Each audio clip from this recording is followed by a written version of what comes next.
Traders, how are you? With Marcello. Today we're going to be doing the recap of what happened in the markets last week.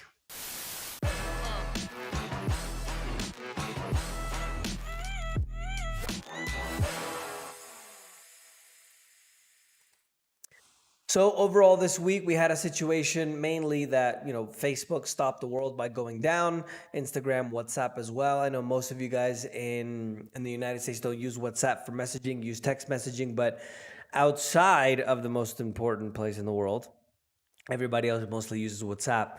Zuckerberg lost $6 billion in a matter of hours. Supposedly it was a DNS issue. I don't know if you guys remember, before YouTube deleted the Day Trading Academy channel where I always uploaded these videos, I talked to you guys about how the next 10 years we're going to have a lot of social problems. We're going to have a lot of economic problems, natural disasters, all kinds of things. And I think we're going to have a lot of problems with infrastructure. And I think this problem that happened with Instagram and Facebook and WhatsApp, where it went down for about 6 hours, I think we're going to start seeing a lot more of that, right? We're already seeing the power outages in places like China. The second largest exporter of food in the world, and the Netherlands, is also having a problem with the energy prices. And it's just going to get to a point where I think you're going to start seeing shortages, and then the infrastructure, things like, I don't know if the internet's going to go out, but I'm just going to say it. The power might go out for a while, then it'll come back. Then the power will come out for a while, then it'll come back, and then all of a sudden it just won't come back anymore. So we'll see if this kind of continues to escalate. The other major thing this week was the debt limit in the United States. On Thursday, they officially announced that they had a provisional agreement to be able to extend the debt limit to December. They're going to increase that to be able to go ahead and pay our bills. Now, the Senate Republican leader McConnell wrote President Biden saying that he's not going to assist the Democrats in raising the debt limit again, which is going to be a showdown in December. Other than that, U.S. stocks mostly higher for the week. Obviously, it has to do with, the world's not going to shut down because the U.S. can't pay its debts. Overseas market news, European markets were mostly higher. The indices, most of the main indices around the world, they pretty much track each other. You can put it on a map, and you can put it on a chart and actually see that. So European markets were mostly higher. Russia taking the crown there in Europe, even though, part of Russia is in Asia. Latin American and Canadian markets were mixed. Canada, if you guys remember from last week, I call Canada, the new Communist Republic of Canada. They went up 1.51%. Africa and the Middle East, mostly positive as well. South Africa, about 2.5% positive. And then in the far, far east, we have Indonesia at 4.06% positive, most positive of all. In crypto and Bitcoin news, Coinbase, which is the biggest crypto exchange in the entire United States, was hacked. 6,000 people had their accounts hacked. They exploited a flaw in the SMS, the text message recovery process. They took access to the account, started transferring money. And this is what I always told you guys about crypto. It's not that you can't make money. It's not that the idea isn't amazing, because I love the idea behind cryptos, right? Behind the fact that they're not going to control the financial system, and it's for everybody. It's not just controlled by a few. But I just don't think that it's going to end up that way. And so, there's a new game as well called Axie Infinity, which is based on cryptos as well, which I'm getting involved in. This is, if you guys are new to cryptos, this is what's called the hard wallet. So literally your money is stored here so nobody can get to it. And so if they're going to hack, they have to go in and you actually have to press a code and all kinds of things. Just be careful, because obviously, we had that exchange in Canada that literally the guy stole $200 million from, if you guys remember, that exchange that went down. We have other places in South Korea. I mean, these are legitimate countries that have the rule of law. And, we're not talking about Colombia or Pakistan or, Nigeria or Bangladesh, where kind of these shady things happen all the time. So just keep that in mind. Central Bank of Spain sent a letter to El Salvador warning to the danger of their economy, the new law that they have in regards to Bitcoin, that it can destabilize their financial system. Typical bureaucrats not wanting Bitcoin to be successful.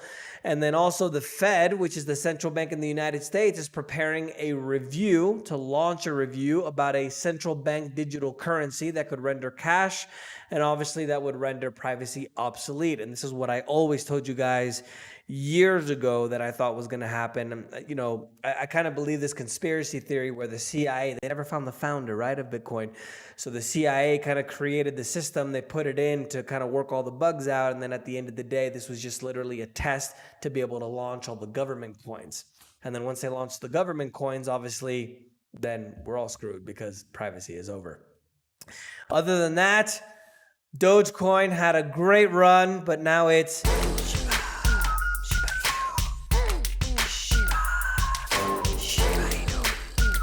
Shiba Inu up 242.78%, exploding to the upside. That's the new, I guess we can call it like meme crypto.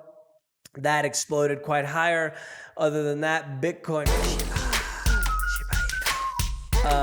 went up 13.26% to over 54,000. If I'm not mistaken, that's a high that wasn't reached since May of last year. Commodities, range commodities are soaring to an all-time high. Obviously, this has to do with the economy's opening, demand skyrocketing, and the supply constraints, right? We have all these production chain issues, container ships that are meant to be somewhere that are not supposed to let me start that over. Container ships that are not where they're supposed to be because of this whole COVID situation. And out of the 23 energy, metal, and crop futures contracts, they all rose 1.1% on Monday, topping a previous record in 2011. Now, what does this mean? Everything's about to get a whole lot more expensive. The inflation is definitely not over. Other than that, the commodities have surged 90%, reaching a 4-year low since March of 2020. Nat gas prices have exploded in Europe. This is a big problem because in Europe, they use natural gas to heat their homes. You know, they're on the northern hemisphere. They get a little bit colder in the winter. And it's equivalent to the price of $230 oil. And you guys can see the chart there just to kind of give you a representation. I mean, just... You guys, I always do these videos because I want you guys to understand how things work. And obviously, you guys have investments or you want to put your money somewhere to work. And obviously, these things are important to know and to understand.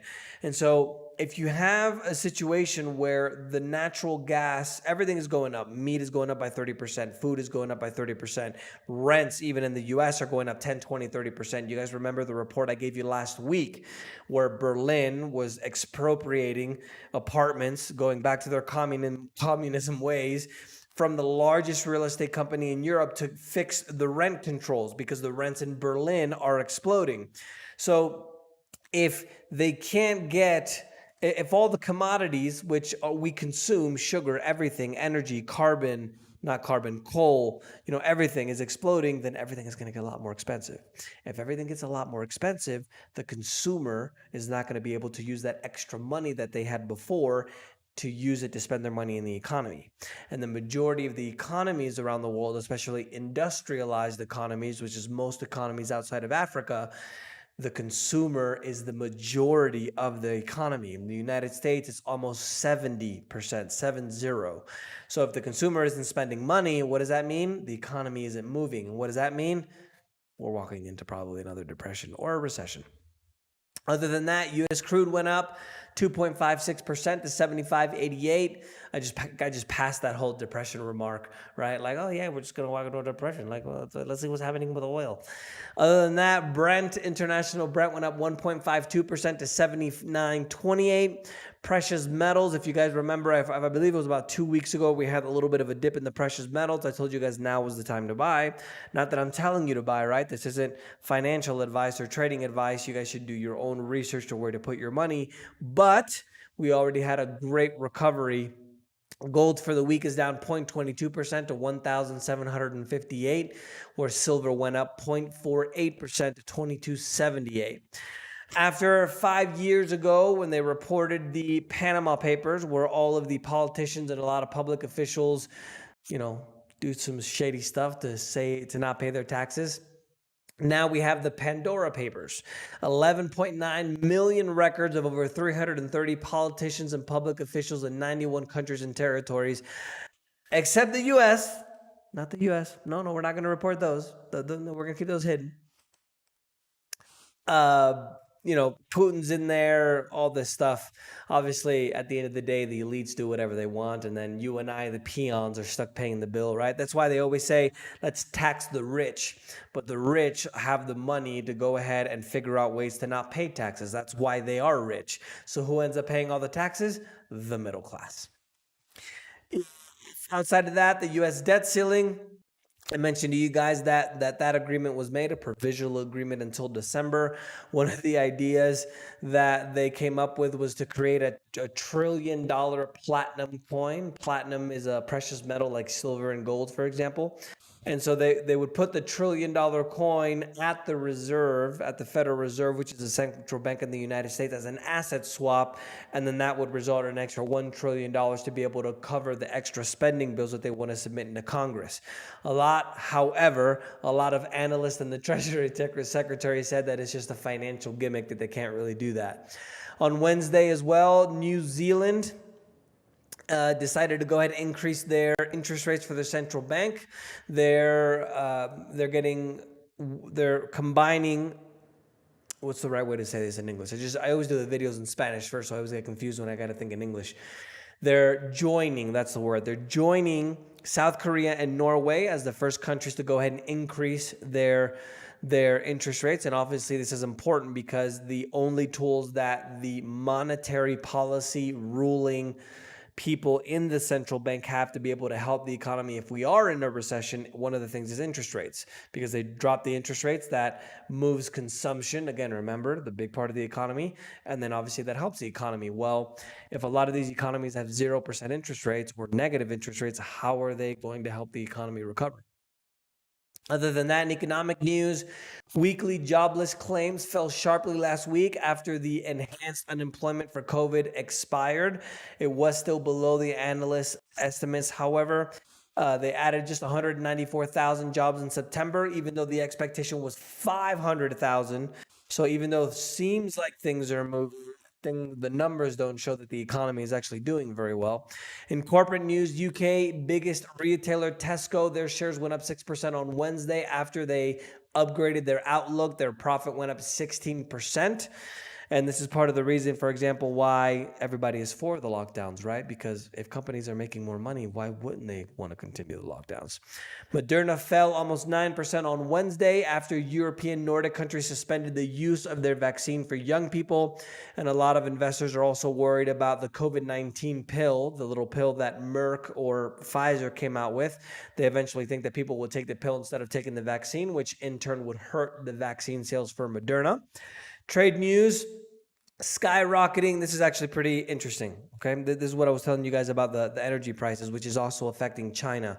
Skyrocketing energy prices are forcing a vast network of Dutch glass houses, the Europe's largest, to scale back, meaning the second largest exporter of food in the world, which is the Netherlands, by value, right, by the amount of money that they sell the products for, has to scale back the production of food because the price of energy is getting so high. They have about 10,000 hectares of food, or about 25,000 acres, and energy accounts for up to 30% of the cost of the glass houses. So just think of a house made out of glass, and then they can regulate the temperature and other things, and then they grow the food inside. So what does that mean? The inflation for food, the increase in food prices have already been exploding, right? Meat, I think, is up 30%. Ben and Jerry's announced that the prices for their products are going to go 25%. Even the shipping companies like FedEx and UPS and all of these are raising their prices as well. Well, now we have the second largest exporter of food by value scaling back their production because they can't afford the exploding prices of energy. So you see how we connect the dots there, right? So the prices of food are probably going to get even more explosive here in the future. The Commerce Department on Tuesday said that the U.S. trade deficit hit a new all-time high, went up by 4.2% in August. This is not good. A country is always better exporting more than it imports. The United States, unfortunately, is in the other situation. And then in technology, University of Arizona engineers developed a new type of wearable device called a biosymbiotic device. It's used for monitoring and treatment of diseases, testing new drugs, in addition to tracking personal health. Not like that needs to be private. And other than that, they're basically just like think of it like a wristband, where you just put here or here, and they literally are charged by the energy of your body. They don't even have to charge them, which is actually pretty cool. In investment news, another country suffering the energy crisis is China. They have a situation where 57% of the energy in China is through coal. Now, the problem is that the price of coal has gone up by 3 times since the beginning of the pandemic. And so they have limits on the amount that they can sell the actual energy for. So you have these power plants in China that they can't produce energy because they have to produce it at a loss because they can only sell it for a certain amount because the price of coal has skyrocketed by 3 times. So a lot of the factories in China are starting to shut down because they don't have enough energy to be able to produce because of the rules that the government makes. 2 lessons here. One, the government never makes good decisions, right? They always cause the problem and then pass more laws to fix it. Ergo, the energy restrictions in China where they have to sell it for a certain price. And 2, the cost of everything is about to get a lot higher. Even products that we normally buy, you can't find, which, China's kind of the factory of the world. So they're even shutting down factories because of the problem with the energy situation. Prepare yourselves. Shiba Inu. Other than that, China Evergrande, the shares were halted on the Hong Kong exchange on Monday. There's shares of another property development firm called Hobson that was suspended on the exchange on the Hang Seng, which is another city in China. And they're saying that they're pending a major transaction where it is agreed to acquire the stock of another company. So we'll see if that is actually not a bigger problem than what they're claiming to be. And the valuation of Elon Musk's SpaceX is skyrocketed $100 billion because they sold a bit more shares to existing investors. Other than that, in international events, the La Palma volcano is increasing in magnitude and earthquakes. And in addition to that, the main vent has exploding a lot more lava and thicker lava as well. It's already destroyed 1,000 buildings and acres and acres and acres of land. And in unusual facts this week, Brazil is now the second country globally to pass 600,000 COVID-19 deaths. Bolsonaro has obviously drawn the ire of a lot of experts because he hasn't put in any measures to control the virus, even though, for example, Singapore, is seeing an explosion as well of infection cases, even though they're one of the highest vaccinated countries in the world. 70% of the Brazilians have received the first vaccination dose compared to 65% in the U.S., which passed 600,000 deaths in June. That's the news for this week, guys. Let me know if you guys have any questions. Don't forget to subscribe. And